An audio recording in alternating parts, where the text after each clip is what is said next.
Well, good morning, everyone, and welcome to another season of Friday Morning Live. Today's topic is Kyle Ulrich 2.0, September 17th, 2021. So thanks for joining us this morning, and certainly sit back and enjoy a conversation that we'll have with Kyle, looking back over the last year as CEO of FAIA, but also some of the future and some of the issues that we've all been struggling with over the last year, especially in the when it comes to the property market of Florida. So, but again, thank you and good morning. There's yours truly, Dave Newell, and there's our CEO, Kyle Ulrich, who's in the house. Good morning, Kyle. So, with that in mind, just a little housekeeping. Just a reminder, folks. Let's see, show my screen. Just a reminder, we're still conducting a lot of web-based learning, but we are beginning to add some in-person classes. So just keep checking back with the FAI education calendar for those events that will coming up. But right now, pretty much through the end of the year, we're still in a web-based mode. So hopefully you can join us for those. And as the in-person class come online, we'd love for you to join us there. All right, let's kick this thing off, Kyle. So I mentioned it's the topic is Kyle Ulrich 2.0. For many of you have known Kyle, he just completed his 17th year at FAIA. This last year has been as the CEO of the organization. So, but let's just throw out the first question. And before we do that, encourage questions this morning. Kyle's here. He is on standby, so we'll get to as many questions that we can during the broadcast. So if you have anything, don't hesitate popping them in the question pane, and we'll get to them when we can. Yes, but I am here, and this is live. So you got your chance. But I got a text from somebody saying that they didn't hear anything that I said earlier, so I'm not All sure. right, can you hear us now? I hear you loud and clear. Okay. All right, let's do another sound check. Can everybody hear Kyle? Yes. Okay. All right. Good. There's your first year as FAI CEO as expected. Kyle, you've been at the helm a year, and certainly there's been some challenges along the way. But from your vantage point, what do you feel? Yeah, I mean, there's always challenges, and it's kind of probably one of the more difficult questions that you got for me today. Did it go as expected? In some ways, yes. In some ways, no. All you can do is work hard and try to prepare for the unknown. And obviously, our members are dealing with a very difficult marketplace here in Florida. That's hard. I mean, we do everything we possibly can from an advocacy standpoint and legislatively to try to make a better day in the market and support the mission of the association, which is to promote a healthy and competitive insurance marketplace in Florida for agents and consumers. And I thought we had a pretty successful session. Our government affairs team, which I was a part of for 16 years, did a great job. They batted 1,000, as I'm often reminded by B.G. Murphy, which all it took was getting rid of me running government affairs, and we batted 1,000. He likes to be referred to as Ty Cobb here in the office. I remind him that Ty Cobb played more than one season in the majors. But yeah, I mean, I think that some things went as expected. There's the known and the unknown, and the known is certainly our team here. As you said, and I mentioned, I've had the good fortune of working for agents and being here at the association now for 17 years. And that's one of the great things about this organization is the consistency of our volunteer leaders, our board, task forces, and so forth. They care deeply and are willing to give of their time to help all agents and the industry here in Florida. And so, I knew that wasn't going to change. Right. We had great leadership at the top with Chairman Alexander and a bunch of folks in the barrel. Now Chairman Steve Klein taking over in September. And so that was, I knew what the team was that we had here in place at FAI. We've obviously had some changes and some additions with the retirement of Jeff and the retirement of Larry Thompson, me ascending into this position and BG taking over government affairs. But there are obviously things that come up. I mean, you can't really ignore the pandemic. I think most of us would have hoped and thought that we would be in a very different place today. You know, I had a new, actually two new board orientation this week here in Tallahassee, where we bring new board members up and they have the opportunity to tour the office and meet our entire team here and do a deep dive into the operations of the organization and meet the folks here that lead those different areas of the organization. And those are always a good couple days to kind of remind not only our team but myself about all of the different things we're doing and educate new board members. And we had the opportunity to talk about where we were, where we're going, and I couldn't help but recall the story back in March of 2020, where Jeff and I and you and others sat on the back deck of the association and said, hey, out of the abundance of caution, we're going to send everybody home, and hopefully we'll be back in a couple weeks. Looking back on that, and I'm sure many folks on this call recall very similar situations where we just thought we'd be in a different place, and you started out by talking about the classes and the fact that we're still doing most of those virtually. Look forward to, as I'm sure everybody does, getting to the other side of it, but that creates challenges. But I like to tell our team, Dave, you've heard it a bunch of times, challenges create opportunity. Absolutely. And Absolutely. I think that we have been very, very successful over the last 18 months since the pandemic started, in the last 12 months of me being president and CEO of this great association, to be nimble, to be willing to change and adapt and continue to offer the programs, products, services, and advocacy to our members that they have come to expect. And so, that will continue. We will continue to have challenges. We'll continue to have things that come up that are unexpected. And the good news is we have a lot of consistency in leadership at the volunteer level and a great team here in Tallahassee to adapt to those. Well, you mentioned a couple things, and we'll look at the next question. And certainly, as you went through those board orientations and you prepared for some of the questions that I'm sure they posed to you, and one of those things is, what is our greatest strength right now? What do you, from your vantage point, how do you feel, and how do you look at that as what is our greatest strength there at FAI? Oh, it's exactly what I just described, and that's people. I think the success of any business or enterprise is predicated in large part on the people. And we have an incredible team here.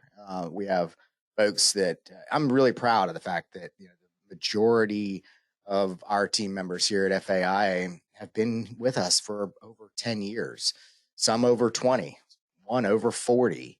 I think that says something about the organization and the folks that we represent. It's a pleasure to come to work every day and work with people that you enjoy being around, and working for members that you care deeply about the outcome. When I started here 17 years ago, Scott Johnson and Jeff Grady talked about how good it is to work for agents, and at the time I saw it as a pretty decent sales pitch to get me to take the job. But it didn't take long to realize that everything that they were saying was absolutely the case. So between the team of people that we have here, and again, the consistency of our volunteer leaders, who really do spend a lot of time with us, helping us on the strategic side of the organization, thinking to the future and planning and making sure that we are creating and perpetuating a value proposition to every single one of our 2,200 members. So that's without a doubt the strength of this organization and what sets us apart from pretty much everybody else in the country, in my opinion. Yeah, you mentioned it, so let's go there. We have goals and objectives that we always get graded on each year, and we put those out in front of us. And every few years, Kyle, we sit down with staff and boards and meet offsite and talk about our future and strategic planning. And we have one coming up in October. Just let us know a little bit about how that process works and who's involved in that. Sure. Yeah, I think planning is really important. I mentioned earlier that we have a great board who works closely with our team here. I mean, I answer to the board of directors and the chair, and they do a wonderful job on an annual basis of putting together a plan of work, with our legislative council and all of our other task forces and councils. And that annual plan of work is meant to support our strategic plan. Every 3 years, we do a new strategic plan. And if any of you on the call, which I'm sure most of you have been part of a strategic planning process, um, that can be a little arduous at times. I think a lot of it is contingent on the facilitator that you have and the people that you have in the room, that everybody is buying into what you're trying to accomplish. But I have come to realize how important that is. Sitting in the seat that I happen to sit in and I'm honored to sit in, it's really important that the view of the association and where we're headed is in lockstep between our volunteer leaders and our team here. And that strategic planning process, I think, has served us very, very well over the years. It allows us, it's our sort of compass. What are the 3 to 5 fundamental tenets that we should be working on and working towards? And we're judged on that. We're all graded on that. Me specifically, as far as the plan of work and strategic plan, and then each of our people here with their goals and objectives as parts of that strategic and plan of work. So it's super important. And there are definitely some things that we're going to spend a lot of time talking about. I mean, you can't ignore what's going on in the property market. That's certainly a topic I'm sure that will come up, which oftentimes has a heavy focus on regulatory and legislative affairs. But then there's also the education piece, which is part of this organization that you have the good fortune to manage and run. And education has changed. Education has changed significantly. I mean, 10 years ago, we did 6 times the gross revenue in education that we budgeted for this year. Doesn't mean that it's any less important at all. I mean, it's one of the 2 really fundamental tenets that the organization was built on, over 100 years ago: education and advocacy. And so, so many of our members come to rely on us for, information that they can count on, and we have a lot of people here that have that information to be able to share with our members. We do it in lots of different ways, Right. whether it be classes, whether it be blogs, or, one-on-one questions through the forum and the community. And I think that that's incredibly important, that we continue to perpetuate that resource. Now, how do you do that? Do you continue to do it in the way that we have done it for a long time, and with education and so forth? I mean, we're the last trade association that I'm aware of in the country affiliated with a big I that still has multiple instructors on staff. That's unusual. That's a different model. And I'm not saying that we should change that, but I think that the board, we need to sit and have a really lengthy strategic conversation about how we continue to offer those resources to our members and what the financial impacts of that are to the association. And so I think that's a big part of it. And then, of course, what has really been, incredibly successful for the association and meant a lot to many of our members is FMS, our for-profit subsidiary. The name of the game in associations these days is value proposition and non-dues revenue. And we, I think, have done a good job over the last 20 years under Jeff's leadership of really diversifying the income streams to the association to be able to give us the resources to be able to provide that value proposition to our members. And so I think that FMS will obviously continue to be a big part of the strategic discussion, making sure that we do continue to put on new programs, products, services, and hopefully markets with independent market solutions. I do believe at some point the market will get better. We live in a state that goes through these cycles, and I know I don't want to minimize where we are right now. I talk to members, agents every day, folks in the industry, and almost universally, people say that this is the worst market that they've ever had to deal with. About the only caveat to that is some will say that immediately post Andrew in South Florida was similarly tough. But it's hard, and we know it's hard, and we're trying every single day to try to figure out ways to be able to make things better for our members. But that takes a lot of coordination and working together with our company partners to try to find that balance. And then, of course, there's the political part of it. So yeah, those I think will be the major topics that we discuss at strategic planning: education, property market, FMS. But of course, there's a lot of other things that we do here too that I'm sure will take up some time. But I think that we'll find that those are kind of some fundamental tenets. It doesn't really impact the member so much every single day, but the association right now is obviously going through a transition of our entire technology stack. Many of our members have gone through those agency management transitions before. We happen to have an agency. We also run an association, and all of the other technology components with communications and audit, or accounting and so forth.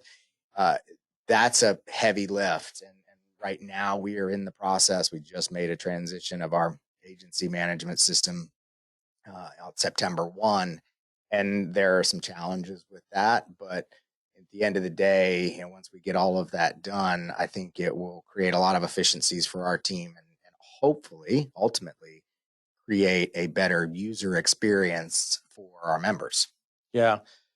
We've had this a couple times, Kyle, but I'm looking at you and you're pretty close to the mic, but for some reason, you're fading in and out just a little bit. So let's just work on that. But hopefully you're hearing Kyle loud and clear. I'm certainly hearing, but I'm in the room with him. I understand that, but we'll keep working on that. We apologize for any fading in and out, but we'll keep seeing if we can work through it. So, and we got some people saying it's crystal clear. So, we'll see how that unfolds. But I will do my level best. There to you get go. Closer to the microphone. Okay. I'm not sure I can get much closer without sticking it in my mouth.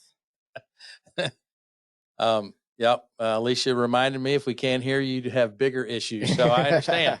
But for those on the call, Kyle, that have never gone through this, and certainly there's board members on this call this morning, what does the strategic plan look like for FAI? Who's involved in that process, and how does that, unfold? Yeah, so our entire board of directors will be there, as well as some representatives from the FMS board of directors, our for-profit subsidiary, and then a large number of our team here at FAI who are, as I mentioned earlier, in charge of implementing that strategic plan and annual plan of work. So it will be all the officers, pretty much every manager, and then a few other folks here in the building who have, like Taylor Hendrickson, who does Young Agents. I mean, Young Agents is a big part of what we do here at the association. It has served as kind of a feeder for our board of directors. I mean, if you look across our board, there's a lot of folks there that serve that were once Young Agents and went through that program, and even FIFL program. And so it's really everybody in the room that is responsible for setting the strategic direction for the association and also implementing it. Okay. So we'll have, I think, about 30 or so folks joining us here in a couple weeks for that meeting. And it'll be a full 2 days of facilitated by a professional facilitator who has done a lot of pre-work ahead of that meeting, both with me and board members and also folks here, just to make sure that she has a clear understanding of what everybody's objectives are and so forth, and a better understanding of the organization. And so I look forward to a very positive and fruitful meeting here in a couple of weeks that will continue to give us the direction that we need to keep FAI at the pinnacle of success and support of our members. Yeah, and folks, when we come out of that, as Kyle said, we put a plan forward. We certainly share it with the members, and then each year and each board meeting, we update it and look at it and take a hard look at it throughout the next few years. So just keep that in mind, and more to come on that. But Kyle, we're going to switch gears. You mentioned it once or twice, but we certainly field a lot of questions around here about the current state of the property market. We just went through a receivership with Gulfstream, unfortunately, and certainly agents, push us pretty good around here for some of us that say, who's next? Who's next? Right. Who's in the batter's box or who's on deck? So, but let's just you penned a blog. Are you asking me who's next? No, we're gonna sideswipe that, Kyle, and so if we get that question, we're gonna say that there was technical difficulties, but right. But you penned a blog recently, and it really garnered several responses. And folks, we pen these blogs because we want feedback. We want agents to look at these and digest them and be responsive. So if you see a blog and you have something on your mind, post it, and we'll be responsive to that. So, and one you did recently is certainly about the mixed messages from the marketplace right now, especially after Gulfstream, and certainly we've had other orders and different things of restrictions and all that good stuff. So just again, from your vantage point, what was some of the mindset of when you were looking at this topic, why you penned this blog? Well, it's without a doubt the most talked about thing here in our building, with our members every single day. It's what's on our members' minds, and so much of it often revolves around the homeowners marketplace. But the truth is that we're in the midst of a very hard market for commercial as well, and so I started thinking about it, and I've written, and a lot. What's the right word? Talked about the statistics and the data and so forth in the past when you get the quarterly results. But we are in a point now where session starts in January. So we're only a couple months away from the 2022 legislative session, only a couple months removed from this year's session. Exactly. And, I start thinking, I can't help it. I did it for 16 years. I start thinking about how the conversation is going to unfold here in Tallahassee with lawmakers, with policymakers who look at the industry, many of them with a bit of a skeptical eye. And we just passed attorney fee reform and pre-suit notice, which the time that I've been here at the association has been amongst the biggest priorities of the industry. And we accomplished that. Is it perfect? No, it's not perfect. And I don't think anybody ever believed that it was going to be the silver bullet that immediately changed the state of the market. It takes time. What you're really trying to get at, and it's a conversation that I've had with many company CEOs, insurance lobbyists, and so forth over the last couple of years, is that all too often, I think as an industry, we oftentimes come up with the Band-Aid that will have immediate impact and never really get to the root cause or the incentives, so to speak. We have incentives in this state for public adjusters, unscrupulous contractors, attorneys, and so forth to hijack the claims process. And until we get at the root of the problem, we will continue to play whack-a-mole. We will continue to just come up with the latest Band-Aid that might work for a period of time until those folks figure out a workaround. And so I think that the reforms that were passed last year are going to ultimately, at the end of the day, take away some of those incentives. but that takes time. Now the question is, where do we go from here? And many members of the legislature who voted for that feel like that was sort of kind of monumental reform here in Florida. It's what the industry's been asking for, as I said, for many years. And so it's going to be a difficult conversation to say, okay, yes, you all passed attorney fee reform with pre-suit notice last year and a couple of other provisions, albeit the solicitation piece, which was very important to a couple of lawmakers, was their temporary injunction was granted by a federal judge. So that's not actually in effect right now, and remains to be seen whether that injunction is upheld or whether that law is able to be implemented. But I'm thinking about it from the standpoint of how are we going to continue to build the case and make an argument for additional reform 8 to 9 months after we just passed what we passed. Right. And if we've learned anything, it's that data is key. When it took 7 years to get assignment of benefits reform, and I think that one of the main reasons that it took that long to get it is the industry didn't have very good data to support the case. Whether it was because companies just simply weren't tracking data points to support it, whether the Office of Insurance Regulation actually had the data to be able to make the case. And so, I was kind of sort of opining and asking for feedback. I mean, there are several questions in here that we hear anecdotal information all the time, but I wanted to solicit feedback, and I thought it was great that we did. We got a fair amount of feedback to that serves as a good, sort of appetizer or to a follow up to this. And so I'll be writing a follow up to this blog to address many of the comments and even some questions that we got from members as a result of the blog, because frequently we talk about the health of the market, and it's twofold. It's what the data says as far as like quarterly results and so forth. And then it's also citizens policy count. Citizens policy count is oftentimes viewed as a pretty good arbiter of the health of the market.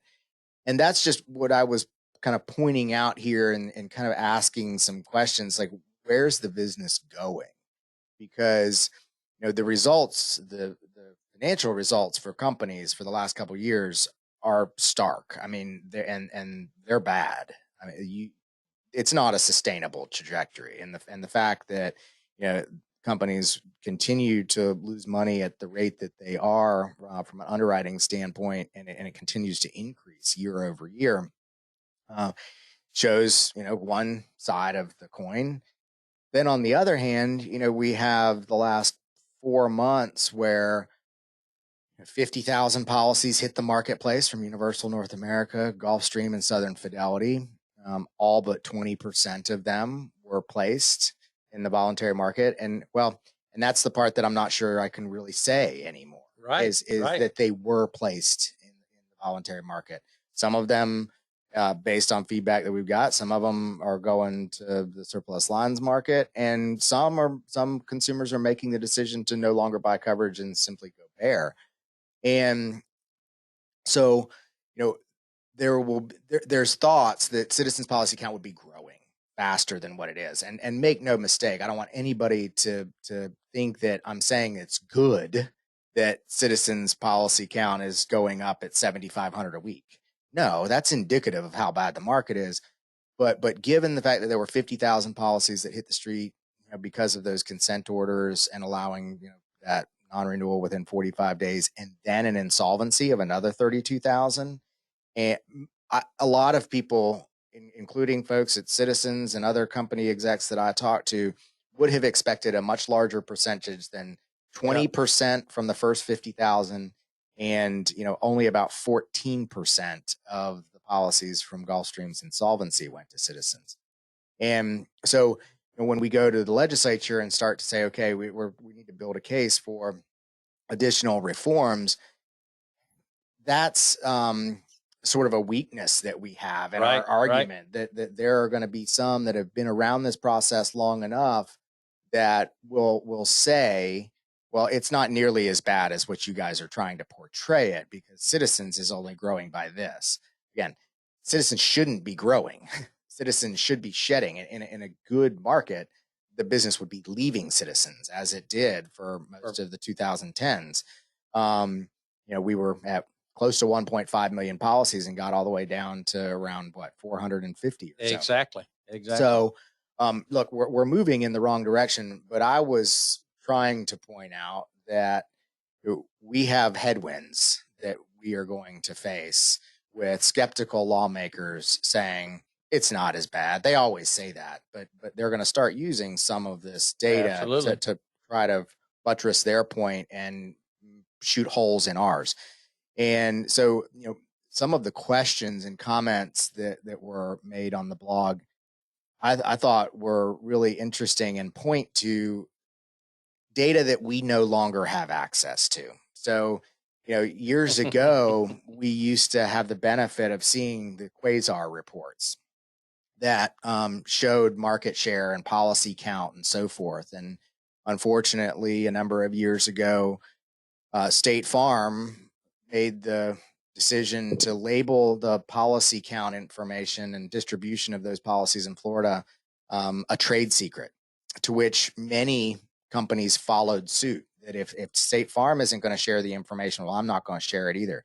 So there were questions about, where's the business going, and it's very difficult for us to really be able to know where that business is going. In the past, we'd be able to see that, on a quarterly basis, company XYZ's policy count went up by this and somebody else's went down by that. In this case, we'd be able to see that Gulfstream's policy count went down by about 45,000 policies. And now, where did that go? Did it find its way into Citizens? Did it find its way into other voluntary markets? Or is there just a gap there that shows that there are policies that are no longer just even in force, like people are just choosing not to buy coverage?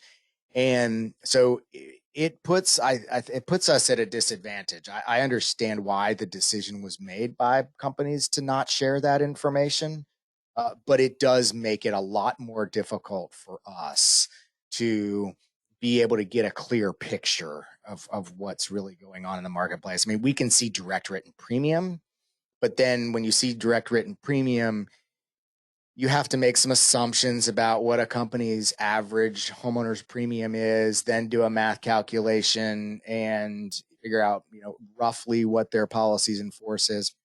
And that's just, I don't feel comfortable making any assertions based on assumptions that we have to make there. Right.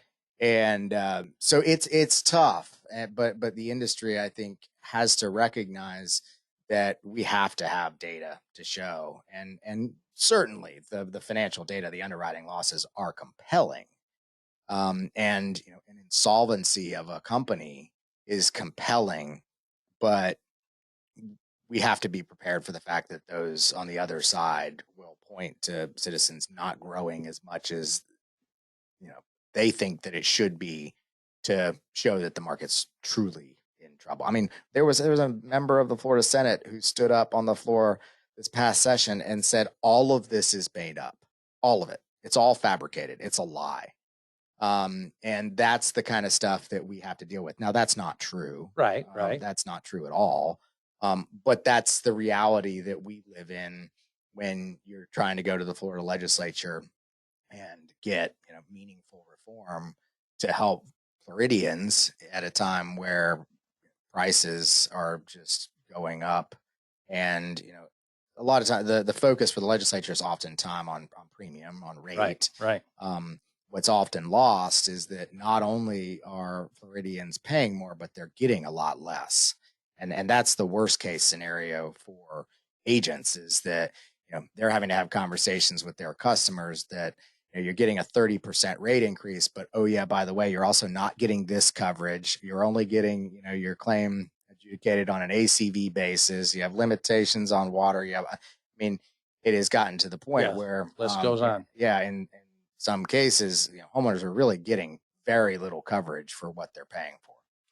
You mentioned data, and certainly data was on our side by the commissioner and was able to pull some data together that helped in that discussion with Senate Bill 76. Yeah, specific to lawsuits. Yeah, absolutely. So, and again, that's kind of where we are in today's world. We're data driven. We're data analytics has become a big part of what we do. But switching gears a little bit, Kyle, with that challenge comes opportunity, right? And as you've had conversations with CEOs and other folks, there's some opportunity that may be coming to Florida in the way of additional capital and folks that look at this marketplace and see those 100 to 150,000 policies that have entered Citizens throughout this process as a way to start a company and grow it. An announcement this week, Tower Hill has started a reciprocal. There may be others that are looking at that option, but from a capital perspective, and certainly the conversations that you've had, what do you see the future holds here in Florida with people coming in and getting their feet dirty? Yeah. So, I mean, there are definitely investor groups that are having conversations with the Office of Insurance Regulation. I think at this moment, there are folks that are sitting outside of Florida or even capital markets who have already invested in Florida looking for, other opportunities. And we've talked about it a lot, and I don't want to, overstate anything, but that attorney fee reform stuff is meaningful. And for somebody who is looking to deploy capital somewhere in an otherwise volatile, marketplace that is Florida, that does provide at least some, I think, predictability. And for a new entrant into the marketplace, they're not dealing with the tail that every other company is dealing with. I mean, some of the most troubling information I think that I've shared in that most recent blog was, Citizens trends as far as, AOB litigation and where those claims are coming from as a result of Irma and Michael. I mean, those storms were years ago, and yet Citizens is seeing a large percentage of their, reopened claims or litigation coming from storms that happened 3 and 5 years ago. And so for someone who has capital to deploy and they're looking at Florida and they say, okay, well, for the first time in as long as I can certainly remember being an FAI and maybe ever, there were changes made to the one-way attorney fee statute and pre-suit notice. Maybe now's a good opportunity to get into Florida's marketplace when you couple that with the fact that, as you point out, there's a lot of business in Citizens that's pretty good business that many carriers that are currently in the marketplace would love to write if they had the capacity to write it. Exactly. And so I think that there is opportunity. I don't want to, overstate that and give, false expectations, but there are signs that that there could be new capital coming to Florida. Of course, all of them are talking about, coming after hurricane season. Oh, of course. But no, I do. I think that I'm hopeful that come, first quarter of next year, or prior to that, we'll start to see some announcements of, the possibility of, new companies being formed, certificates of authority being granted by the office that will provide additional options for agents and their customers. That all remains to be seen, but there are a few things out there that start to give you some hope that maybe there's light at the end of the tunnel.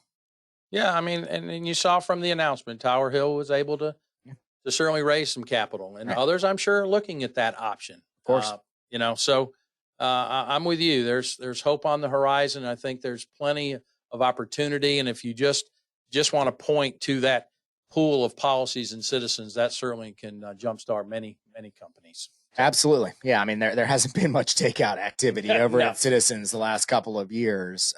But if new companies made the decision to enter the marketplace, or some other companies were able to access additional capital or reinsurance that would give them some more capacity moving forward.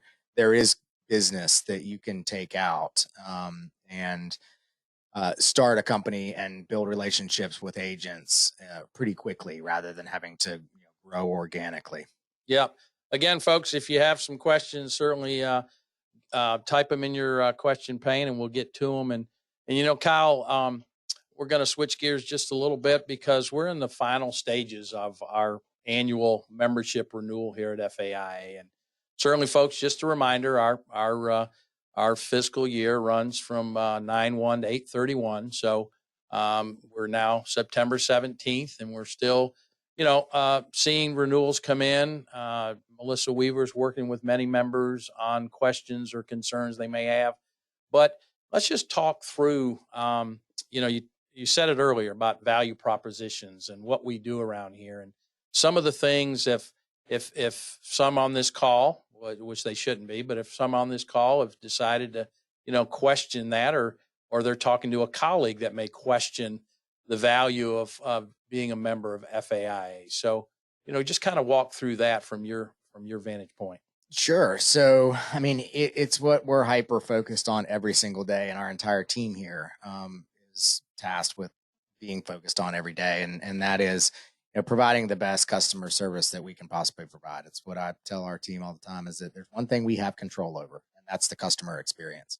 Um, we work very, very hard at trying to make sure that not only we answer our members' questions, but we give them the resources that they need to be successful. We want the association to be your best business partner, and a lot of that comes in the form of products and services that we offer through FAI member services.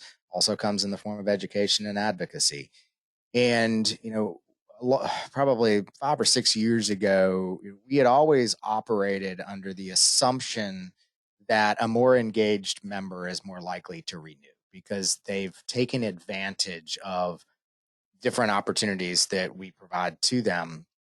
But we never really had a way to prove that. Right.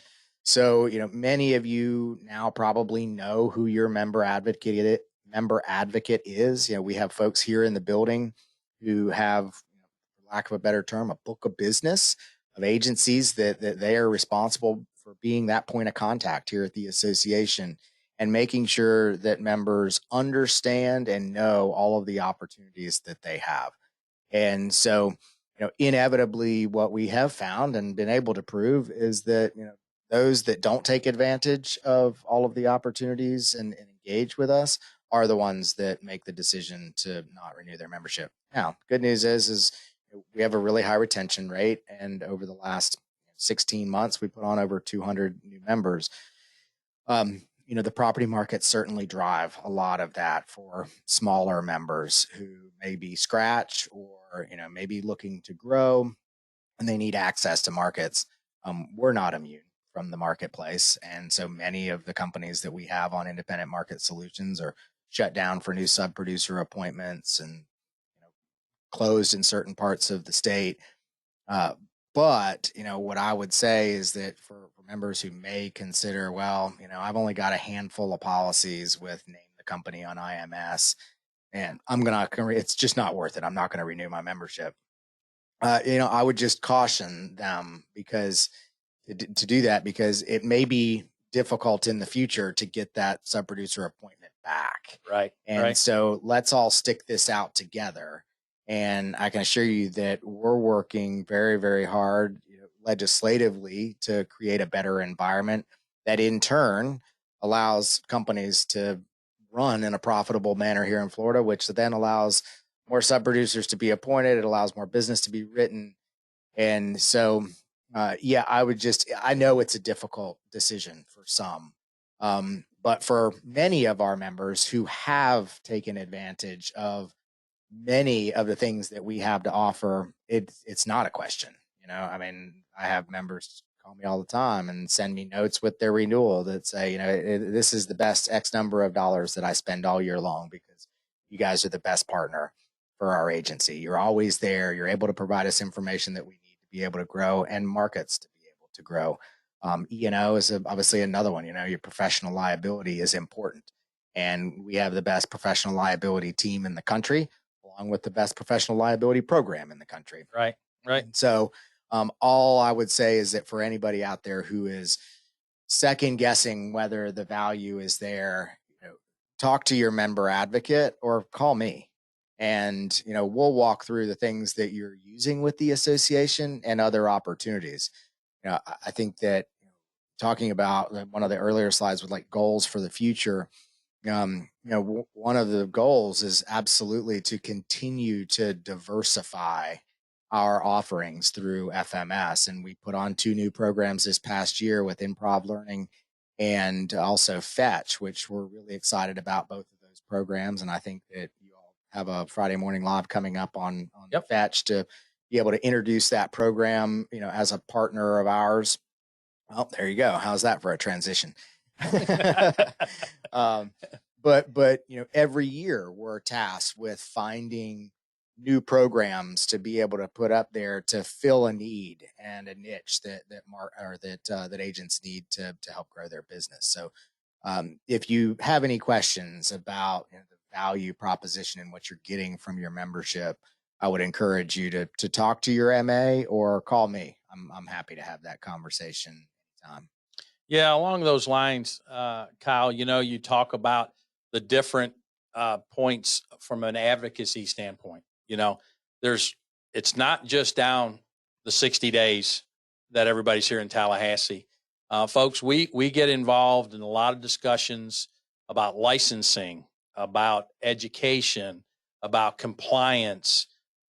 Certainly when the 440 emergency order was in hot pursuit, that took a lot of time and effort from a lot of us in here to kind of walk through that process and help agents better understand that. So if you have an issue, a concern, a question about something that you may be struggling with within your shop, reach out to us. Trust me, if we hadn't had that question before, we'll find you the answer. So that's part of advocacy that comes with your membership here at FAI. Absolutely. So, but as we finish up the hour, Kyle, you already mentioned Fetch, and they're certainly going to be on next week. But we made a decision over a kind of a period of time to talk to Fetch and learn more about it. Have FMS really take a deep dive into it, and then we made a decision for them to become a preferred partner. So for those agencies right now that are struggling with all the changes in underwriting, all the changes that are going on in the marketplace, Fetch could be an answer and a solution for them. Absolutely. Absolutely. I mean, it's meant to do away with, the binder of spreadsheets that are, having to be updated by someone in the office or multiple people in the office, and, keeping people from having to walk from one office to the next, asking about, hey, do you remember what the latest guidelines are from, such and such company? I mean, it's all there. They're getting every single underwriting bulletin or change from every company in the marketplace. And you have the ability as a user to customize it for only the companies in which you have appointments and so forth. And so I think that it is something that could be hugely beneficial to a lot of our members from an efficiency standpoint. And like I've talked about it a number of times, it's like it's information you can count on. Like when you call, even if the person that you get on the other end of the line doesn't know the answer, we can get you the answer. And we'll get you the answer. And I see Fetch in sort of that similar sort of way, is that, when you need to make decisions in your agency about, where you're going to try to place business, who you're going to quote with and stuff like that, why waste time and worry about whether you have the most updated guidelines in your binder when you can use this and get the answer that you need essentially instantaneously. Right. And Trace has worked very, very hard over the years and continuing to improve the product. And I think that at this moment, I know at this moment, it's the best product that he's ever put forward, and it will continue to be improved It's what we have been so impressed with so far is his willingness to listen to feedback. I mean, the great thing is he's an agent too. I mean, he owns an agency and knows what you all are dealing with on a daily basis, but his willingness to listen to feedback from users and incorporate changes and so forth into the program to make it better and continue to evolve and be a meaningful solution for members of ours and agents in the state. Yeah, so we encourage you next week to tune in for that, because I think if you're not familiar with it, you'll certainly learn it. He'll do a demonstration, and you'll see firsthand how this guide will be a helpful tool and resource for your agency. So we encourage that next week, and then certainly in October we have Carl Rockman with Citizens. That's always a hot topic, and we'll see what unfolds between now and then. Sure, Carl's looking forward to the day when he's not a hot topic. Exactly, exactly. As are we, and everybody else on this call. Yep.